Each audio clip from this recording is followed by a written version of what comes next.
Hello everyone, this is Prachi and today in this video we will be discussing about vitamin D and calcium absorption. हम सभी को पता है कि calcium के एब्जॉर्प्शन के लिए विटामिन डी नेसेसरी है. Adult diet contains 25 millimole of calcium per day. एक एडल्ट इंसान 25 मिलीमोल ऑफ कैल्शियम लेता है हर दिन. उसमें से बस 5 मिलीमोल जो रहता है वो एब्जॉर्ब्ड हो जाता है.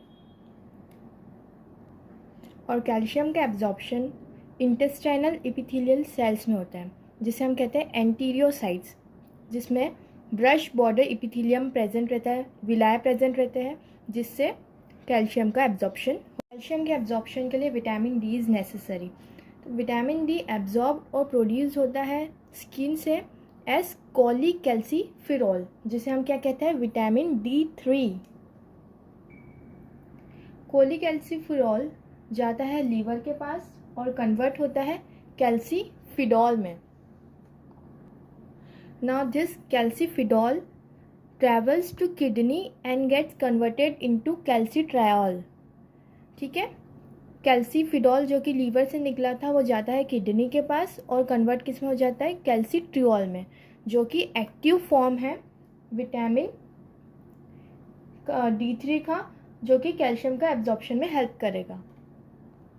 यही प्रोसेस को अगर हम डिटेल में देखें तो कहानी स्टार्ट होती है कोलेस्ट्रॉल से.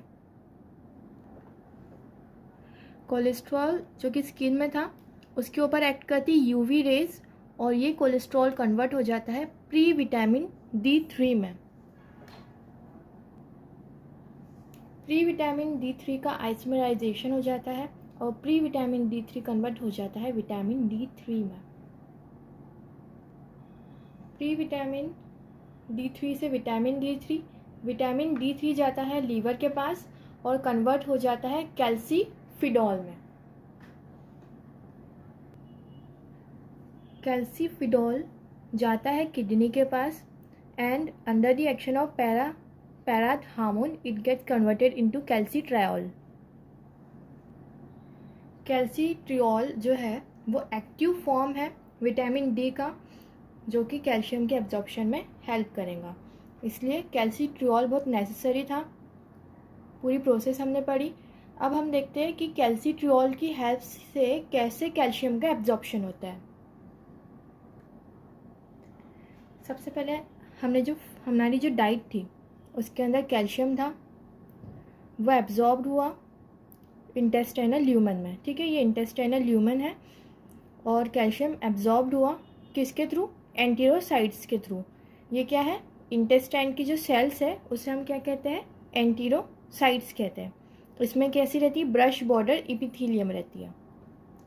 और ये है हमारी ब्लड वेसल, मतलब कैल्शियम का एब्जॉर्प्शन हुआ ये इंटेस्टाइनल ल्यूमन, उसका एब्जॉर्प्शन हुआ एंटीरोसाइट्स के थ्रू और वो कहाँ चले गया, ब्लड में कैल्शियम गया और हमारे सारे ऑर्गन्स को और हमारे सारे टिश्यू को उसके थ्रू मिल गया. कैल्शियम जो इंटेस्टाइनल ल्यूमन से एंटीरोसाइट्स में गया तो कैल्शियम ट्रांसपोर्टर है. कैल्शियम ट्रांसपोर्टर जो एंटीरोसाइट्स में है उसके थ्रू ये एंटीरोसाइट्स के अंदर एंटर करा.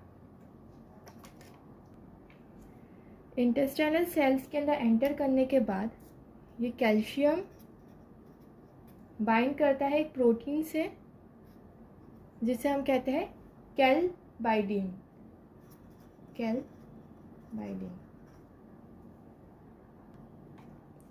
हमने हमारे कैल्शियम को कैलबाइंडिन के साथ क्यों बाइंड करा, क्योंकि हम चाहते थे ये कैलबाइंडिन उसको लेकर जाएगा दूसरी साइड में, अपोजिट साइड ऑफ द एंटीरोसाइट. मतलब सेल के अंदर कैल्शियम यहाँ पे था तो कैल्शियम को यहाँ से इस साइड पे लाने का काम कौन करेगा, कैलबाइंडिन, ताकि वो इस साइड पे कॉर्नर पे आ जाए हमारा कैल्शियम और जो हमारी ब्लड वेसल है उसके अंदर कैल्शियम चले जाए. ठीक है, और ब्लड स्ट्रीम में कैल्शियम डायरेक्टली नहीं जाता है, वो कैसे जाएगा, through ATP dependent calcium pump के थ्रू जाएगा. तो पूरी प्रोसेस क्या रही, इंटेस्टाइनल ल्यूमन में जो कैल्शियम था जो डाइट में हमने कंज्यूम किया था वो इंटेस्टाइनल सेल ने एब्जॉर्ब किया, जो कि ब्रश बॉर्डर एपिथेलियम थी.